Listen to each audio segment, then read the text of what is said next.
আজকে সবার পছন্দের একটা রেসিপি নিয়ে চলে আসলাম। আশা করছি আজকের ভিডিওটা ভালো লাগবে, তাই সম্পূর্ণ ভিডিওটি দেখার চেষ্টা করবেন। রাইমা ফুড কর্নারে আপনাদের সবাইকে স্বাগতম। হ্যালো এভরিওয়ান, আসসালামু আলাইকুম। আপনারা সবাই কেমন আছেন? আশা করছি আল্লাহর রহমতে সবাই ভালো আছেন। তো আজকে একটা রেসিপি নিয়ে চলে আসলাম। তো আজকে কাঁচা আমের নাড়ু বানাবো। তো কীভাবে বানাবো সেই প্রচেষ্টাই আজকে দেখাবো। তো ভিডিও শুরুতেই বলে রাখি সবাইকে একটা লাইক দিতে ভুলবেন না, একটা লাইক দিয়ে ভিডিওটা কন্টিনিউ করবেন। তো দেখতেই পেলেন কিন্তু আমটা আমি খোসা ছাড়িয়ে নিয়েছি, তারপরে এখানে গ্রেট করে নিয়েছি, পেঁয়াজ কাটার গ্রেটার দিয়ে গ্রেট করে নিয়েছি। আপনারা চাইলে দা দিয়েও কিন্তু কুচি কুচি করে নিতে পারেন।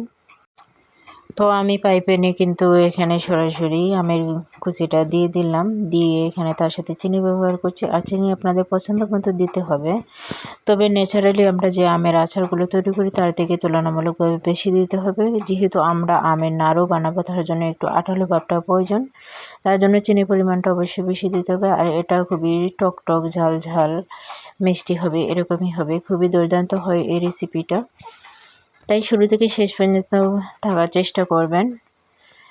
সবাই ভিডিওটা ফুল ওয়াচ করে দেখবেন, আমিও আপনাদের ভিডিওগুলো ফুল ওয়াচ করে দেখবো ইনশাল্লাহ। তো দেখতেই পাচ্ছেন আমি আমের কুচিগুলো দিয়ে দিয়েছি, তার সাথে চিনিও দিয়ে দিয়েছি। আর চিনিটা কিন্তু গলা শুরু করে দিয়েছি। তো চিনিটা গলে গেছে, কিন্তু এখন আমি একটু কালারের জন্য হলুদ দিয়ে দিয়েছি, তার সাথে সামান্য পরিমাণ হয়েছে লবণ আর একটু মরিচ গুঁড়ো দিয়েছি। আমি কিন্তু পরবর্তীতে শুকনো মরিচ ব্যবহার করব, তার জন্য মরিচের পরিমাণটা খুবই কম দিয়েছি। এখানে আমি নাড়াচাড়া করতে থাকবো, অনবরত নাড়বো। নাড়াচাড়া করিয়ে কিন্তু আমি পানিটা শুকিয়ে নেব, যে চিনির পানিটা আছে সেটা আমি শুকিয়ে নেব কিন্তু।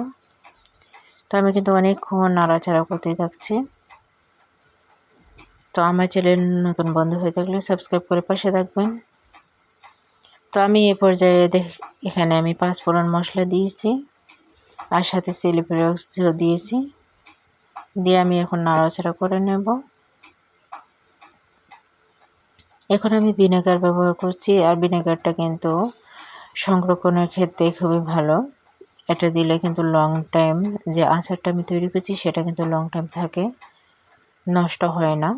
তো আমার দেখেন নাড়াচাড়া করতে করতে এক পর্যায়ে পানিটা কিন্তু অনেকটা শুকিয়ে গেছে। আমি আরও শুকাবো কিছুক্ষণ নাড়াচাড়া করে, আর লাল লাল করে একদম কিন্তু আমি ভেজে নেব। কালারটাও আমার চেঞ্জ হবে, এখনও কিন্তু কালারটা পুরোপুরিভাবে চেঞ্জ হয় নাই। তো এই যে দেখেন আমার আঠালো একটা ভাব চলে আসছে, এখন কিন্তু কড়াই থেকে ছেড়ে যাচ্ছে। খুবই সুন্দর একটা কালার কিন্তু চলে আসছে এখন আমার। এ পর্যায়ে আমি আরও কিছুক্ষণ নাড়াচাড়া করে নেব। আপনারা নাড়াচাড়া ভালোভাবে করতে হবে, আঠালো ভাবটা চলে আসলে কিন্তু আমি নামিয়ে নেব, তাছাড়া কিন্তু নাড়ু হবে না। একটু শক্ত শক্ত হয়ে গেলে কিন্তু আমরা নাড়ুটা তৈরি করতে সুবিধা হবে, তার জন্য আমি ভালোভাবে নাড়াচাড়া করে একদম পানিটা শুকিয়ে নিচ্ছি। যে চিনির যে পানিটা আছে সেটা আমি একদম ভালোভাবে শুকিয়ে নেব কিন্তু। তো আমি বেশ কিছুক্ষণ কিন্তু নাড়াচাড়া করছি এই আমের আচারটা। দেখেন আমার পানিটা কিন্তু শুকিয়ে আসছে। তারপর আমি শেষ পর্যায়ে কিন্তু পারফেক্টভাবে আমি একদম দেখছি যে পানি যাতে একদম না থাকে। তো আমার কালারটাও কিন্তু চলে আসছে অলরেডি। তো আমি আরও কিছুক্ষণ নাড়াচাড়া করে কিন্তু নামিয়ে নেব। তো এই যে দেখেন খুবই পারফেক্ট একটা কালার চলে আসছে। আর আমি চুলাটাও কিন্তু একদিকে বন্ধ করে দিয়েছি। চুলাটা বন্ধ করে দিয়ে এখন আমি নামিয়ে নেব কিন্তু। নামিয়ে একটা আমি প্লেটে তুলে নেব। তো এই যে দেখেন আমার প্লেটে আমি তুলে নিয়েছি, এখনও গরম অবস্থা আছে, তারপর আমি ট্রাই করছি। তো একটু ঠান্ডা হলে সুবিধা হয়, আপনারা অবশ্যই ঠান্ডা করে করবেন, এতে নাড়ুটা আরও শক্ত হয়।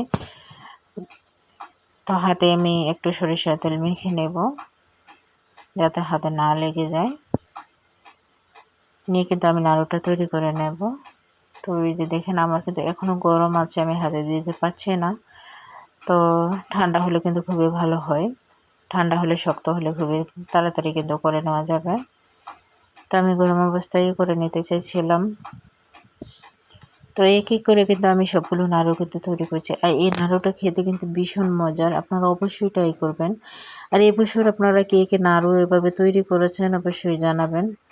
আমার কিন্তু এ পর্যায়ে আমি অনেক ধরনের আচার তৈরি করে নিয়েছি মাশাআল্লাহ। তো আমার ভিডিওতে যারা এ ধরনের আচারের রেসিপি দেখতে চান প্লিজ অবশ্যই সাবস্ক্রাইব করে রাখবেন। আর এখানে আমি একটা মশলার করব, তার জন্য আমি চিনির গুঁড়া নিয়েছি, চিনিটাকে আমি ব্লেন্ডার করে নিয়েছিলাম, তার সাথে পাঁচফোড়ন মশলা দিয়েছি আর একটু চিলি ফ্লেক্স দিয়েছি, তার সাথে একটু বিট লবণ দিয়েছি। তো আমি এখানে করে নিচ্ছি এটা। তো করার পরে কিন্তু আমার দেখতে কীরকম জালিন রাখছিল, সাদাটে ভাব, তার জন্য আমি একটা করার পর কিন্তু বাদ দিয়ে দিয়েছিলাম, তারপরে আবার আরেকটা করেছি। তো চাইছিলাম না যে এভাবে করব, তারপরে আমি দুইটা করার পরে কিন্তু বাকিগুলো আমি এমনিতেই রেখে দিয়েছিলাম। তো দেখেন আমার এমনিতেই কিন্তু কালারটা মাশাআল্লাহ সুন্দর আসছিল, আর সবগুলো আমি নাড়ু এভাবেই দেখিয়ে দিচ্ছি। আর চিনি আর পাঁচফোড়নের যে মিশ্রণটা সেটার মধ্যে করে রাখলে সুবিধা হয়, লং টাইম সংরক্ষণ করা যায়। আর তাছাড়া এমনিতেও কিন্তু থাকবে, যেহেতু এটা অনেকটা সময় ধরে নাড়াচাড়া করা হয়েছে, জাল করা হয়েছে, তার জন্য সহজে কিন্তু নষ্ট হবে না। তো এই যে দেখেন আমার সবগুলো কিন্তু নাড়ু কীরকম হয়েছে অবশ্যই জানাবেন।